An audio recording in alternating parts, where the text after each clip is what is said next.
Hello, and welcome to another live chapter reading of Santa? Nope, the Grimm Wolves. Grimm Wolves MC Series Book 3 by D.M. Earl. As presented by Itsy Bitsy Book Bits. Prologue. Beast. The last couple of months have not only been hectic, but after giving it some thought, also fucking crazy beyond belief. Trying to make sense out of anything is confusing as fuck. Looking back, I can't comprehend how I managed to not only get through it all, but survive. Knowing the holidays are around the corner doesn't make me feel any better. Well, we are in the first week of November now, so now starts the countdown. This plan to alienate Kathy and Ryder is slowly tearing my heart out. Why can't I catch a break? These motherfuckers just keep pulling at me. And I can't fight back because they're holding the only two people, outside of my club and brothers, I care about over my head. And they can't hold my brothers over me because those crazy motherfuckers can take care of themselves. Especially from these low-life losers I call family. Unfortunately, Kathy and Ryder don't have any other protection except me. Just the thought of my son being under the influence of this type of evil makes me want to punch a wall or someone in the face. I'm not even going there with what would happen to Kathy. Being a woman, there's only one purpose for them in my asshole dad's eyes. Well, Dad and his fucking band of merry misfits. The thought brings a small grin to my face as it fits with the season. Happy fucking holidays. Due to the shit weather, with snow and freezing ice, I'm in a cage, which is not my favorite mode of transportation. The feeling of not being free with the wind in my face when on my bike is one reason. I hate being locked in is another, because it brings back memories of when I was in jail, especially in solitary confinement or being in the hole. God, the thought makes me want to puke or shit my pants. Maybe both. Driving toward the clubhouse, I'm not sure how much longer I'm going to be able to keep this farce up. The brothers are smart, especially Stitch. Fuck, that brother gets in my head. No, actually gets in my head. Over the years, I've realized that he, for some unknown reason, has skills that allow him the ability to read your mind, including private thoughts and emotions. He has the means, well, not sure how the fuck it's possible, but he somehow manages to calm down a person's mind and body with just a touch. He's done this a couple of times to me and it freaked me out. Made me feel weird and gave me the idea Stitch could use that for such evil if he chose. Not that he would. He's probably one of the most sensitive brothers in our club, but if someone else found out about it, they could use him for evil purposes. Pulling into the club parking lot, I'm not surprised that all the cages line up in front of the main building. Brick, our prez, and his old lady Emmy demanded we all show our asses to get the clubhouse ready for Christmas. What the ever-loving fuck does that even mean? And in the beginning of November. Shit, in past years, a sweet bud would put up a wreath and maybe a pitiful ragged Christmas tree in a goddamn corner. That was perfect. I'm actually scared to see the bullshit going on in my club. Brick has worked his ass off to bring the Grimm Wolves to a better place. More importantly, he has started to include the brothers' families when they started having them. Which, for my son, Ryder, is a good thing. But on the whole, it makes us look like a fucking cunts to the club, in my opinion. Look at what happened to our youngest prospect, Bullet, with the Satan's Flamin' Moderers MC. They put one hell of a beat down on his ass because the little asshole took it upon himself to try and handle a situation at one of our rentals. Got jumped by 3 of those jagoffs and ended up having to have surgery on his messed up fucking arm.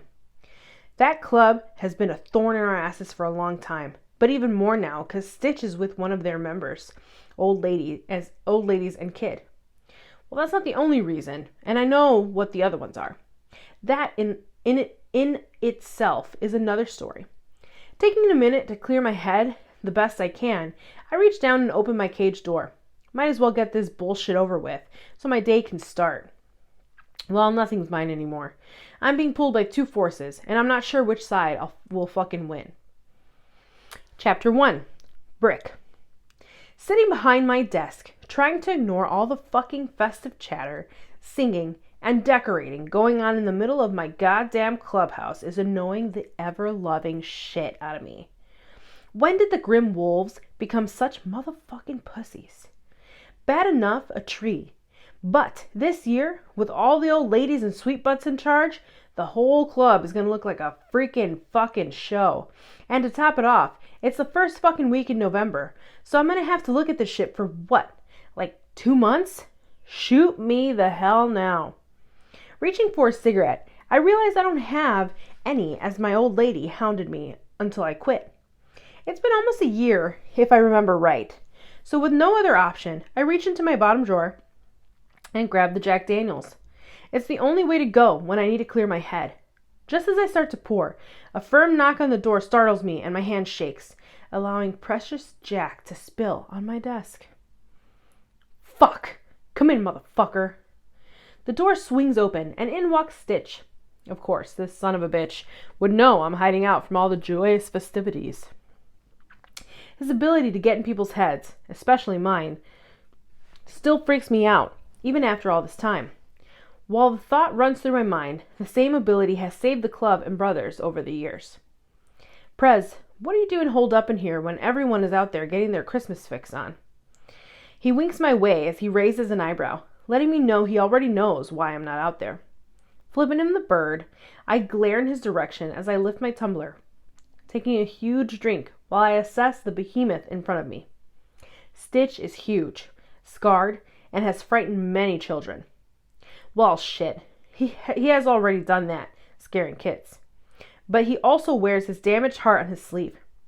Francis, Stitch, Stein's recent happiness is written all over his face. Since he found Grace, his fiancée, and Damien, Grace's young son, something changed in Stitch. I don't get it, but he seems to be more comfortable in his own fucking messed up skin. Motherfucker, did you see the boys out there? They look like fucking elves running around for the old ladies and sweet butts. Turns my goddamn stomach. How do we go from being badasses and one of the most feared MC clubs to a fucking club looking like Kris Kringle puked all over it? And holy shit, where did all those kids come from? I'm losing my club, Stitch, to holly jolly motherfucking Christmas. Stitch observes me for not even a minute, then throws his head back and laughs. Yeah, he actually belly laughs. Brick, you son of a bitch. It was your old lady's idea to plan a club holiday party for the families. I'm sure you know all the plans in great detail, 'cause I got 'em from Grace. You need to get your ass back out there, as Emmy is about to lose her shit on Roxy and the other sweet butts, who are pushing back on what your woman wants. And you know better than most. Emmy is shy and quiet, but don't push on her, or Hurricane Emmy comes bursting out. My man, you need to down that Jack fucking Daniels and help a brother out. We're all suffering, but trying to make the most of it. Just saying.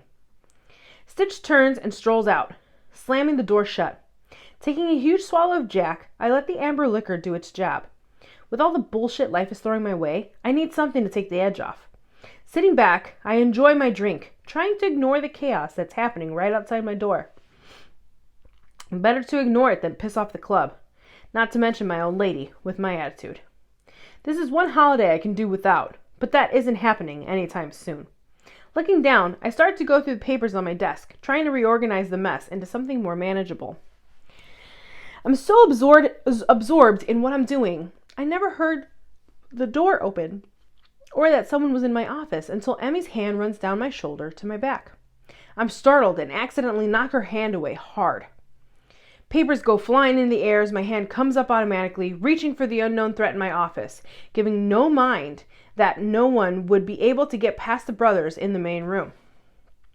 Emmy lets out a pain-filled gasp before moving away from the desk instantly. Emmy and I have gone through this many times, about her touching me without warning. There were times over the last couple of years that I accidentally hurt Emmy, not on purpose, but because she forgets to take what I say seriously. Looking up, I see the fear and angst in her face.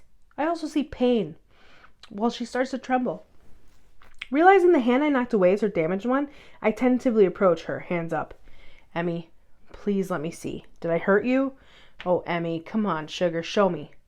Shaking her head, Emmy moves to the door to flee, but my reflexes are quicker, and I push on the door to close it. We don't need the whole fucking club in our business, more than they already seem to be recently, between my woman's surgery to the shit I bring to the table. I put my hands on her shoulders, gently pulling her to me, wrapping her up in my arms. I slowly rock her back and forth as she attempts to breathe in short gasps. I run my hand up and down her arms, but don't touch her hands. Eventually, she relaxes back into my arms and starts to slow her breathing. I reach down to her hand and start to massage the scarred skin. She lets out a low moan of pain, but doesn't pull away. We stay like this for a long time, or until I hear a knock and Damien, Stitch's kid, howling out for Emmy. Aunt Emmy, are you okay in there? Emmy pulls away and clears her throat.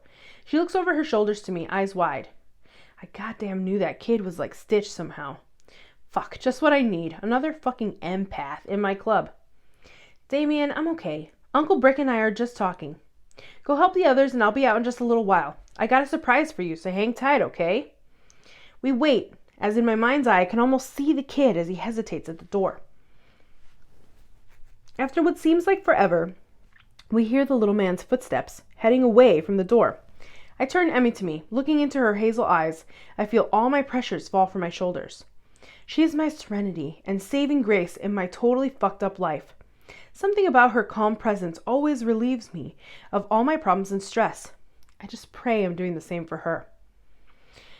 Brick, please come out and help with the decorating.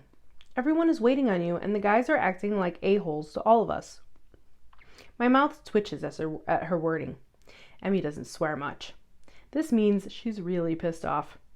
Hazel eyes look into my brown ones, showing exactly how pissed she is. I try to bring her close to me again, but she pulls away, grabbing the doorknob and opening the door. If you want to sleep in our bed tonight, I highly recommend you suck it up, Buttercup, and come out and help your family decorate for Christmas. You get me? Laughing at her attempt to be a badass, I pull her toward me with my hand around her waist, and we walk toward the common area.